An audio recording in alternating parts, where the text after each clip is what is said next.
Hello everyone, আজি আমি video কথা পাতিম যে হাই সেকেন্ডাৰি ৰিজাল্টটো কেতিয়া দিব তো বহুতে হুদি আছে যে হাই সেকেন্ডাৰি ৰিজাল্ট কেতিয়া দিব কেতিয়া আহিব যেটো মেট্ৰিকৰ ৰিজাল্টৰ 10 15 বা 20 দিনৰ পাছতে হাই সেকেন্ডাৰি ৰিজাল্টটো দি দিয়ে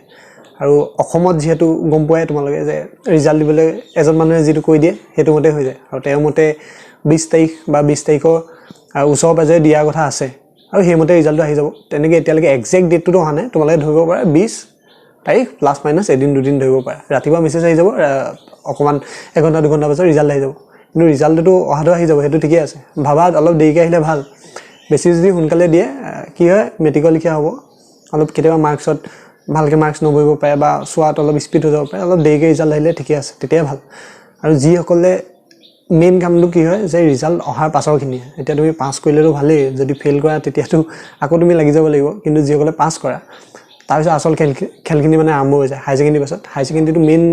অলপ হয় কাৰণ তাৰপিছত যোনখিনি কৰিবা তোমালোকে ডিগ্ৰী বিএ কৰা নে বিএসসি কৰা নে ইঞ্জিনিয়াৰিং কৰা মেডিকেল কৰা টুৰিজম কৰা তুমি বি ফাৰ্ম কৰা যি কৰা ইয়াৰ পাছত আসল খেলটো আৰম্ভ হয় তাৰ কাৰণে তোমালোকে আগতে ভাবি ল'ব লাগিব যে এইটো ফালে যাবা কাৰণ ইয়াৰ পাছত তুমি ঘূৰি আহিব নোৱাৰা হাই সেকেন্ডাৰি পাছত এটা টাৰ্ণ থাকে মেট্ৰিকৰ পাছত হাই সেকেন্ডাৰি কৰাৰ পাছত তুমি এটা টাৰ্ণ থাকে যে তুমি এতিয়া ভাবি চিন্তি কৰিব পাৰিবা কিন্তু এই ডিগ্ৰী পাছত গৈ আকৌ ঘূৰিলে অলৰেডি বহুত সময় পাৰ হৈ যাব তুমি অলৰেডি 20 বছৰ 22 বছৰ তেনেকুৱা মানত গৈ তুমি ডিগ্ৰী পাস কৰি ওলাবা তো হেতু হোৱাৰ আগতে যেতিয়া তুমি এতিয়া ইনিশিয়াল ষ্টেজত আছা যে ফাৰ্স্ট যেতিয়া তুমি সোমাবাহে তো এই সোমোৱাৰ আগতে ভাবি ল'বা যে তুমি আসলে যাব ক'ত বিচাৰিছা বা যদি যোৱাও তুমি য'ত আছা যোনটো জেগাত আছা তাত হেখিনি বস্তু কিমান সুবিধা আছে নাই যদি এতিয়া তুমি ইঞ্জিনিয়াৰিং কৰিম বুলি ভাবিছা কোনটো ব্ৰাঞ্চৰ সুবিধা অসমত বেছিকৈ আছে যদি তুমি মেডিকেল কৰিম বুলি ভাবিছা যে তুমি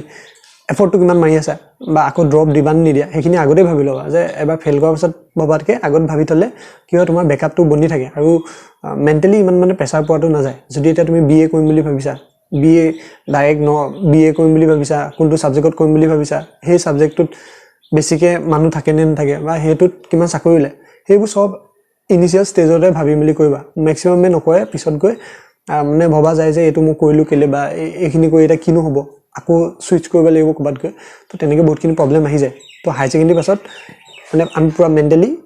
এৱেৰ হৈ বস্তুখিনি কৰাটো যথেষ্ট দৰকাৰী হৈ যায় সেইকাৰণে এইখিনি বস্তু তোমালোকে চাবা এতিয়া ৰিজাল্ট দিয়া আগতে অলপ ঘূৰাই পকাই চোৱা যে কি হ'ব পাৰে কি স্কোপছ আছে ক'ত যাব পৰা যায় এটা তুমি অসমৰ যদি বাহিৰতো যোৱা ক'ত গ'লে বেছি ভাল হয় ক'ত অলপ এফৰ্ডেবল হয় বস্তুখিনি বা কোনখন কলেজ বেছি ভাল হয় ৰেটিংত আছে হাই লো আৰু আলটিমেটলি তো নিজে যোনখিনি এফৰ্ট মাৰিবা হেতুৱে মেইনলি ডিপেন্ড কৰিব আজি হ'লে অলৰেডি কম্পিটিটিভ এক্সামৰ কাৰণে পঢ়ি আছে এতিয়া তোমালোকেতো পঢ়ি থাকা জাস্ট যি হ'ব মানে ভালে হ'ব কিন্তু ৰিজাল্ট আহিব আৰু বেছি দিন নাই এসপ্তাহ ধৰা ইমান মানতে ৰিজাল্ট আহি যাব তো আজি ভিডিও ইমানে আছিলে লগ পাম আমি নেক্সট ভিডিও